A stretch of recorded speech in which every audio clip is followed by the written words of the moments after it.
Okay, good evening everybody to the post-match press conference of the Irish team. We have coach Andy Farrell and the captain Johnny Sexton with the first question, please. The gentleman over here on the right. Hi Andy, congratulations. Thanks very much. Sorry to ask with an injury question first, just tight on deadline. Do you have an update on the players who got injured this evening? Obviously we'll see how they pull up in the morning, but Mac went off with a HIA and then came back on, felt his calf straight away, so we got him off. James Ryan has a bit of a knock on his wrist that we need to assess more, so we'll see how he is. The James Lowe got a bang in the eye, and his eye shut and couldn't really see much, but he was his vision was coming back towards the end of the game, which is good. So, and then a few more bangs and bruises that we'll need to assess tomorrow. Hands up, questions? Yes, gentleman here. Yep. Hi. What was the plan with Aki and Ringrose that allowed them to create space? The plan. That was the plan, to try and create space. Exactly that. You answered your own question there, but anyway, I thought our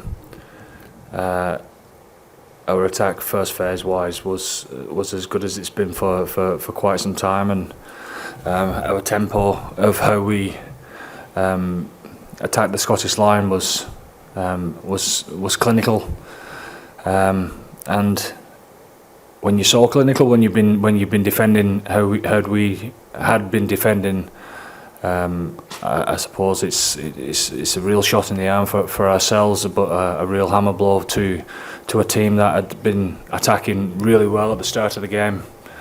I thought that was the story of the game in the first half, that we was clinical and took our chances and defended our backsides off. That's for sure. A question here. Johnny, given what was at stake and the pressure you guys put on yourselves, you talked about it as like a last 16 game. How pleased are you with the response to that from the team and how you played? Yeah, very happy. Sometimes when in the back of your mind, you've got different permutations with if you get 1 point, if you get two, if you're losing by all these different things, and we just needed to narrow the focus and say we're here to win the game and put in a performance to do that. So very happy with the lads, and we're exactly where we want to be now in terms of we won the pool, and now we're into the quarter final, and we always knew most likely play France or New Zealand. There's no easy option there, and now we've got New Zealand, so it'll be a very tough game. And I see that they were talking about revenge already and stuff like that, so it'll be a game they want, and we need to be ready for it. Okay, on the left here. Johnny, congrats on the win. You said after the South Africa game you'd never seen anything like the Irish crowd. How special was that? They went and proved me wrong, yeah. My brother texted me about 3 hours before the game. He was down at the stadium already, and he just said, wait till you see what it's like. He wasn't here last week. My other brother was here last week, but I took his word for it, and the lads were talking. We have a Scottish physio who told me it was going to be 50-50 crowd. I said, yeah, we'll see. So look, I said it last week. They give us some of the best days of our lives, and then it's important that we repay that with our performance and gives them something to cheer about, and we definitely did that tonight. But it's all about next week now. Really, straight away. There's a last against South Africa. We knew we had 2 weeks to prepare, whereas now it's almost focused already for next week. Yeah, question. Johnny, with that in mind though, while not expressing any preference for who your quarter-final opponents might be, but given you'll be playing New Zealand now instead of France, probably more green in the stadium, would that be part of the motivation for winning this pool? Yeah, again, all our focus was let's win the pool. You don't pick and choose. You just try and do your best. But yeah, now that we do have New Zealand, it's likely that we will have more supporters there, which will hopefully give us a lift at certain times in the game. But we've played New Zealand plenty of times there, and they've come into some good form themselves over the last few weeks. So it's going to be a hell of a game, and we just need to prepare right over the next few days and make sure we get the best performance we can out there. Okay, at the back on the left. Andy, do you feel as if the defence has improved at this World Cup even since the Six Nations? And if so, what's been the difference? I definitely think it has, because of the time that we spent together. We when we're preparing for a normal competition, whether it be the autumn series or the Six Nations, we have 5 sessions before we get into it, and our defence has always been strong. But when you spend, say, 15, 16 weeks together, you would expect every part of your game to get better, and it certainly has to keep doing that to keep progressing in this competition. It's no secret. Everyone says it all over the world that it's defences that wins World Cups, and it's certainly won us the first half this week. That's for sure. Okay, gentleman here on the right. Andy, hi. Just on that, how important was that defensive set early in the first half? I think it was 18 phases. It felt like a big moment. Did it feel like that in the coach's box? It's amazing. It's amazing because you've just got to keep doing what you know you've got to do, and it's tough at times because Scotland were threatening, throwing the ball around everywhere. But I thought our systems were strong, our contacts were strong. And it's a sickening blow when you're actually attacking really well, and we was able to keep them out and get down the other end of the field, and all of a sudden another 7 points are on the board. It's a tough one to take, but that's what top level rugby has to be all about, and it's something that we've been always striving for. And the first half performance, again, not being perfect, but that's perfect as well. That we was able to just roll with whatever was being thrown and absorb it and come back and strike at the right time. So it's very pleasing. And Funty? Yeah.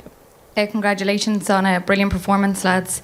Andy, just at the end of the game, you stood by yourself for a couple of minutes and you looked up at the fans, just singing the different Irish songs. It looked like you were having a bit of a moment, just taking it all in. Oh no, my wife and my 2 girls were there. That's why I was singing to them. I think it's amazing, the songs at the end of the game. I love all that. I mean, we got a bit of stick, didn't we, for walking around against South Africa? But we've walked around and thanked the fans in every game. It's the least that we can do when they turn out in the thousands like they've done. And we play for them. We talk about it every week. I talked about it before the game today in the dressing room. It means more than what people think, 100%. And I know that France is buzzing with Irish people, but I believe it's going bonkers back home. We're a bit torn a little bit between where do we want to be. Is enjoying it with the fans back home or staying here. We'll stay here for now, but we know when we turn up for training on Monday, we're not just doing it for ourselves. Okay, gentleman right at the back. Yeah, congratulations. Before their 3 last games, New Zealand has lost against France, against South Africa, and now they face you in the quarterfinals. Do you feel like it's the good time for you to play against them right now? No. I think New Zealand, a fantastic side, and for little old Ireland to be talked about in the same bracket as the All Blacks shows that how far we've come as a rugby playing nation. But the respect that we've got for New Zealand is through the roof. The form that they've got at this moment in time is top draw, and like Johnny said before, I'm sure that they will be relishing this this fixture to try and put a few things right. So it's tough. It's tough. It's as tough as it gets. I mean, 2 weeks ago it was a tough game, and this one was knockout type rugby. So it gets a little bit tougher. It gets a whole lot tougher next week against the All Blacks, and hopefully they'll need to be at their best to beat us as well. Question on the left. Andy, it's well, congratulations on tonight. It's Thanks. history on the double on the line next week. It's a chance to go 18 in a row, which only 2 teams have ever done in history, and it's a chance to go further than any Irish team has ever gone before the World Cup. What makes you think this team can make history next week?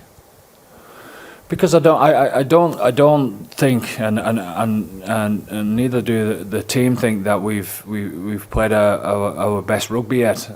We know where we want to go and what we're trying to achieve. Will we ever get there? I don't know, but it's days like next week that's coming where we need to find out a little bit more about ourselves, and these lads are certainly willing to do that. At the back. Question at the back. Andy, just a continuation on Rory's question. Gregor Townsend just beforehand said that Ireland can dominate for the next 5 to 10 years, world rugby. How does that expectation kind of sit with you guys, and how have you learnt to handle the expectation? We don't learn. We just go from day to day and have a realisation of where we're at, and being honest with our feedback and how we treat each other, and how we strive to try and improve each other on a daily basis. And I know that sounds cliche or a little bit boring, but it's fact. We'll analyse this game, and yes, it was a good performance, but there's plenty within that that we'll learn and be honest with, and the lads will be the first people that will come up with what we need to get better at. And there's no magic formula. It's just an appetite to try and be honest and do the right thing by the group. And what they are getting much better at is grabbing hold of what that is and what that looks like and what that feels like, and owning it during the week. And when you're owning things together as a coaching staff and a playing group, it becomes pretty powerful. Andy, we've jumped Petersbrook the last 2 Grand Nationals and turned for home. We had the tremendous elation of 2015. When it was beating France, everybody was really happy, and then we had the ignominy of an out half kicking the ball out of play against Japan when we're losing. Can you tell us we've 2 million people watching at home in Ireland, nearly half the population. Can you tell us what you'll be telling this team about this quarter-final, how we approach this one?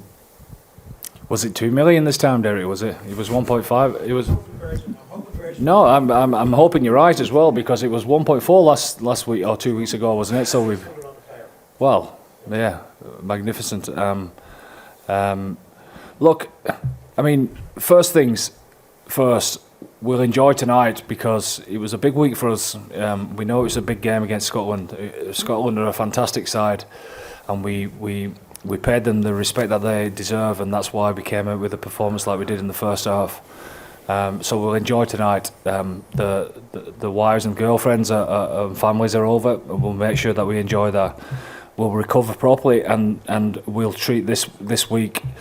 I'm sure once we recover properly with a spring in our step, because if you can't get excited about what's coming, this is proper living now. This is exactly where you want to be, and these boys have been waiting for opportunities, big games to show what they've learned for a while now, and it doesn't get any bigger than next week, so we'll relish that. Okay, final question here in the front. Johnny, congrats. Just on that, what does what you achieved in New Zealand last summer do for the confidence levels going into next week? I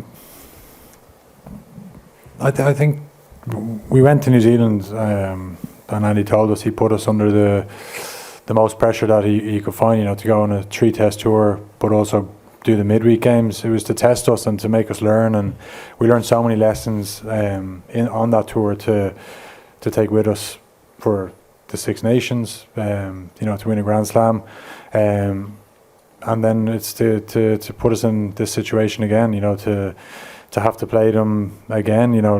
They've already said, it's one that they want, and when they're hurting and they want to prove it right, that's the biggest challenge in rugby, to try and beat them when they're in that frame of mind. So, two teams will both be under pressure for different reasons, and it'll be who copes with that the best and who can put their game out there on the biggest day when the pressure is on. Thank you, Johnny. Thank you, Andy. Thanks a lot. Thank you, ladies and gentlemen. The mix zone will open in about 5 minutes. Thank you.